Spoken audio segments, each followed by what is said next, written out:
तो कहानी की शुरुआत होती है जैक नाम के फॉरेस्ट रेंजर से, जो आज भी जंगल में गश्त पर निकला हुआ है। पर उसे ये अंदाजा नहीं कि आज का दिन उसके लिए हमेशा के लिए यादगार रहेगा, क्योंकि अगले ही पल उसके ऊपर किसी अनजान जगह से हमला होता है। हालांकि ये हमला तीर से हुआ था तो वो बच गया, लेकिन ये था कौन जो आज के जमाने में तीर से हमला कर रहा है, और अगर कर भी रहा है तो क्यों कर रहा है? इसी बात का पता लगाने के लिए उसने अपनी जैकेट उतारी और बंदूक लेकर आगे बढ़ा। जैकेट इसलिए उतारी ताकि वो तेज भाग सके, लेकिन काफी देर हो गई और अभी तक उसे कुछ भी महसूस नहीं हुआ, और न ही आसपास उसे कुछ दिखाई दिया। हो सकता है कि वो जो कोई भी था वहाँ से भाग गया होगा, या फिर कोई शिकारी होगा। अब यही सब उसके दिमाग में चल ही रहा होता है कि इतने में एक और तीर आई, और इस बारी वो जाकर उसके सीने के हल्के से ऊपरी भाग पर घुस गई, जिससे वो वहीं जमीन पर गिर पड़ा। दर्द में कर्रा रहा जैक उस तीर को बाहर निकालने की कोशिश करता है, लेकिन वो बीच से ही टूट जाती है। इसीलिए उसे फौरन इस जगह से बाहर निकलना होगा, वरना इन्फेक्शन से उसकी मौत हो सकती है। अब भागते हुए जंगल से बाहर आया जहाँ उसे उसकी कार खड़ी थी, लेकिन उसकी बदकिस्मती से उसकी कार स्टार्ट ही नहीं हो रही है। लेकिन आज सुबह ही उसने तो टैंक फुल करवाया था, तो फिर खत्म कैसे हो गया? क्या ये उस शिकारी की चाल है? खैर अभी ये सब सोचने का समय नहीं है उसके पास, क्योंकि खून तेजी से बह रहा है। इस वजह से उसने पैदल का रास्ता चुना, और जिस दौरान उसकी नजर झाड़ियों में खड़ी एक कार पर पड़ी। हो सकता है कि ये उसी अनजान व्यक्ति की हो जिसने उसे जान से मारने की कोशिश की। तो उसने उस पर एक मार्क बना दिया और फौरन घर को आ गया। काफी दर्द भरे एहसास के साथ उसने उस तीर को बाहर निकाला, जो देखने में काफी पुराने समय का लग रहा था। आज के समय में ऐसे एरो नहीं बनते। अब आपको लग रहा होगा कि जैक हमेशा से एनिमल लवर रहा है, पर ऐसा नहीं है। पहले वो खुद भी एक जमाने में शिकारी था, जिसकी पूरी टाउन में चर्चा थी। पर उसकी बेटी अलीना को उसका ये काम पसंद नहीं था, और यही वजह है कि उसने ये काम छोड़ दिया। दरअसल एक दिन जब वो अपनी बेटी के साथ कहीं से लौट रहा था, तो वो कुछ सामान लेने के लिए उतरा, और जब वापस आया तो उसकी बेटी अचानक कहीं गायब हो गई। आज पूरे 5 साल होने को आ गए हैं, और आज भी वो उसे मिसिंग पोस्टर लगाता रहता है। लेकिन उस गम को बुलाने के लिए उसने शराब का सहारा लिया, जो इतनी ज्यादा हो गई कि उसकी बीवी तक उसे छोड़कर चली गई, और इसीलिए वो अकेले ही रहता है। अपनी बेटी के लिए फॉरेस्ट रेंजर बन गया ताकि जानवरों को बचा सके, जैसे वो चाहती थी। उसने आधे से ज्यादा जंगल में कैमरास लगा रखी हैं, जिसकी मदद से वो घर बैठे ही सारी चीजों पर निगरानी रखता है। तो वहीं दूसरी ओर हम टाउन के न्यू शेरिफ एलिजाबेथ को देखते हैं, जो पुलिस इंचार्ज काल के पास जाती है और अपने भाई क्रूम को छुड़ाने के लिए, जिसे एक अबैंडन फैक्ट्री से पकड़ा गया है, जहाँ पर उसने 2 नंबरी काम किए होते हैं। अब यहाँ पर एलिजाबेथ की पोस्ट के कारण उसे छोड़ दिया जाता है, बस एक वार्निंग देकर। पर वापस जाते समय वो अपने भाई से पूछती है क्या उसने किसी को मारा है, तो वो बताता है कि नहीं, बल्कि उसे तो फैक्ट्री में काम करने वाले आदमियों ने मारा है, क्योंकि उन्हें पता चल गया था कि मैं किसका भाई हूँ। अब एलिजाबेथ उसे वहाँ से जाने से मना करती है, पर वो कोई जवाब नहीं देता। इस बीच उसके पास एक कॉल आई, एक नदी किनारे लाश मिली है, इसीलिए वो उस जगह के लिए निकल गई। इधर जैक के पास उसकी एक्स वाइफ आती है, जो चाहती है कि वो अपनी बेटी का फ्यूनरल कर दे, क्योंकि अब वो दोबारा माँ बनने वाली है, और वो नहीं चाहती कि किसी भी बुरे अतीत के साथ उसके आने वाले बच्चे पर असर पड़े। लेकिन जैक मना करता है उन पेपर पर साइन करने के लिए, क्योंकि उसे अभी भी लग रहा है कि उसकी बेटी जिंदा है। और जब उसकी बीवी ने देखा कि वो अभी भी नशे में है, तो वो वहाँ से ये कहकर चली गई कि 2 हफ्ते बाद उसका फ्यूनरल है, हो सके तो आ जाना। अब सीन शिफ्ट होकर पहुंचता है उसी क्राइम सीन पर, जहाँ पर सभी पुलिस वाले उस लड़की की लाश को काफी बारीकी से देख रहे थे, लेकिन उन्हें कोई सबूत नहीं मिलता जिससे शिनाख्त हो सके कि इसका खून कैसे हुआ। तभी एलिजाबेथ के उसके गले पर चोट के निशान मिलते हैं। वो थोड़ा पुराना था, हो सकता है कि किसी के बदले की आग ने इसकी जान ले ली हो। और इसके बाद ये लोग आसपास की जगहों वाले इलाकों से खोजबीन करते हैं। इन्हें कुछ खून के निशान मिले, जिसका मतलब ये था कि ये काफी टाइम से घायल थे और जिंदा रहने की कोशिश में लगी थी, लेकिन वो खुद को ज्यादा देर जिंदा रख नहीं पाई। वहाँ से एक छिले हुए पेड़ पर एक टूटी हुई एरो दिखी, जिसे इन्होंने फोरेंसिक के लिए अपने पास रख लिया। अब स्टेशन आने पर जब एलिजाबेथ ने उसकी जांच की, तो उसे उसके बीच में एक मार्क दिखा। हूबहू ये एरो उसी तरह लग रहा है जैसे जैक के सीने पर उस दिन लगा था। तो हो सकता है कि इन दोनों के बीच में कोई तालमेल हो। उस लड़की की शिनाख्त के लिए हर तरफ न्यूज चलाई जा रही है। जब जैक ने ये देखा तो उसे लगा कि कहीं ये उसकी बेटी तो नहीं है। वो फौरन शेरिफ के पास पहुंचा और बताया कि वो उस लड़की को लाश को देखना चाहता है। लेकिन जब उसने उसके मुंह से पर्दा हटाया तो वो कोई और थी, और इससे अंदाजा लगाया जा सकता है कि आज भी उसके दिल में कहीं कोने में यकीन है कि उसकी बेटी जरूर जिंदा होगी। उसके जाने के बाद एलिजाबेथ उसके बारे में वहाँ के डॉक्टर से पूछती है, तो वो सारी कहानी उसकी बताता है। उसकी कहानी जानने के बाद एलिजाबेथ को उसके लिए काफी बुरा लगता है। अगली सुबह काफी सोचने के बाद जैक ने आखिरकार उन पेपर पर साइन कर ही दिया, यानी कि अब उसकी बेटी का फ्यूनरल होगा। इतने में उसके पास वार्निंग अलार्म सुनाई देता है। कैमरा पर देखने पर पता चला कि कोई शिकारी है जो भाग रहा है, पर किसी जानवर के पीछे नहीं बल्कि एक लड़की के पीछे। इसीलिए फौरन वो अपनी बंदूक लिया और साथ में पेंट बॉक्स ऐसा क्यों, वो आपको कुछ देर में पता लग जाएगा। वो उसी जगह पर पहुंचा जहां पर पहले हमला हुआ था और आज भी वही घटना दोबारा होती है, लेकिन आज वो पूरी तैयारी के साथ आया था। उसने हवा में पेंट उछाला और उस पर शूट कर दिया, जिससे पूरा पेंट नीचे गिर गया और इसमें वो शिकारी उसे दिखने भी लगता है क्योंकि उसमें वो लाल रंग लग चुका था, पर उसके बावजूद भी वो उसे पकड़ नहीं पाता और इस बात से उसे काफी गुस्सा आता है क्योंकि आज उसके पास एक अच्छा मौका था और इतने में उसे वही लड़की मिली जिसके पीछे ये भाग रहा था। वो घायल थी, उसके गले पर वही सेम निशान थे जैसे उस लड़की की लाश पर थे। अब जैक उसे उठाकर काफी सेफ जगह ले जाने लगता है तो इधर शेरिफ अब उस एरो को लेकर एक खास शख्स के पास जाती है जो इन चीजों की काफी जानकारी रखता है। उसने बताया कि एटलस नाम का एरो है जो एंशिएंट टाइम पर जंग के दौरान इस्तेमाल किया जाता था, लेकिन अब इसे गैर कानूनी बोलकर बंद कर दिया गया है क्योंकि इसे मौत हो सकती है। लेकिन हाँ, एक शख्स है जो इसे बनाता है अभी भी।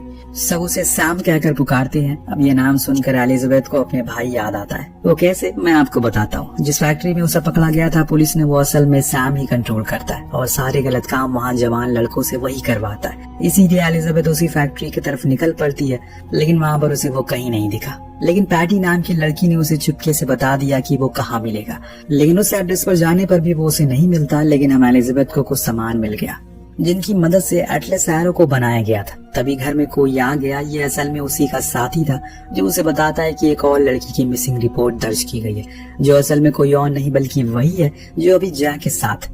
इधर जैक जंगल में उसे उठाते उठाते थक चुका है, इसीलिए उसने एक जगह पर उसे रख दिया कि तभी वही लड़की उस पर हमला कर देती। ये समझ कर कहीं वो शिकारी तो नहीं है जो उसे मारना चाहता है, लेकिन जैक उसे समझाता है कि वो उसके साथ सुरक्षित है, उसे कुछ नहीं होगा। हालांकि वो मानने को राजी नहीं हो रही है, लेकिन धीरे धीरे करके जैक उसे यकीन दिला ही देता है। अब दोनों वहीं एक बंकर में छुप गए जिसे उसने ही बनाया था इस जंगल में ताकि शिकारियों को पकड़ सके, पर फिलहाल वो खुद उसे बचने के लिए यहाँ छुपा है। वो उस लड़की से पूछता है कि उसका नाम क्या है, पर वो यहाँ तक कैसे आई, लेकिन वो कोई जवाब नहीं देती। असल में देगी भी कैसे, उसके गले की वोकल कॉर्ड को ही काट दिया गया है। जी हाँ दोस्तों, शिकारी ने बोलने की क्षमता को ही छीन लिया ताकि वो चिल्ला न सके और वो आराम से उसका शिकार कर पाए। अब पहली वाली लड़की के साथ भी ऐसे ही कुछ हुआ था क्योंकि काफी देर तड़पते हुए वो ऐसे ही इधर उधर भाग रही थी, लेकिन अंत में उसका अंत हो गया। लेकिन अब जैक ऐसा होने नहीं देगा, इसीलिए इशारों में जैक उसे समझाता है कि वो उसके साथ सुरक्षित है और अब उस लड़की को भी समझ आ चुका है कि वो चैन की सांस ले सके। इसीलिए वो जमीन पर अपना नाम लिखकर उसे बताती है कि वो मॉली है। सुबह हुई तो जैक उसे लेकर वापस चलना शुरू करता है। इस तरफ एलिजाबेथ को लीड मिलती है जो उसे कुछ खास पसंद नहीं आई थी।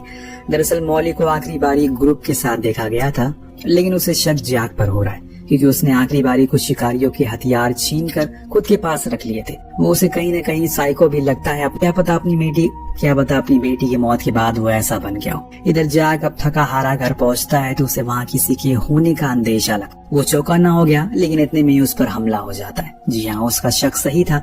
घर में कोई पहले से मौजूद था जो कोई और नहीं बल्कि वही शिकारी था जो अपने एरो से उस पर हमला करता। लेकिन जैक भी उसे लड़ाई में कम नहीं था, लेकिन वो थका हुआ है और वो घायल भी है, इसीलिए ज्यादा देर वो उसे रोक नहीं सका, जिससे वो अपने मकसद में सफल हो गया और मॉली के पीठ में एरो घुसाकर उसे मार देता है। ये देखकर जैक बुरी तरह से टूट जाता है क्योंकि वो उसकी जान नहीं बचा पाया। लेकिन ये सब यही खत्म नहीं होता। इस बीच वहाँ आ जाती है एलिजाबेथ और अंदर घुसते ही उसने वहाँ मॉली की लाश देखी। तभी साइड में निकला जैक जिसके हाथों में बंदूक थी। अब ये साफ दिख रहा है कि जैक ने ही उसे मारा है, लेकिन असली कहानी में ट्विस्ट तो यहाँ आता है क्योंकि उसके पीछे खड़ा था वही शिकारी जिसने एलिजाबेथ को देख अपनी हाथों की उंगलियां चटकाई और इससे वो समझ गई कि ये कोई और नहीं बल्कि उसका खुद का छोटा भाई ग्रुप है जिसे वो हर बारी बचा लेती है। लेकिन इस बार वो क्या करेगी? आज भी उसने वही किया जो हर बारी करती है।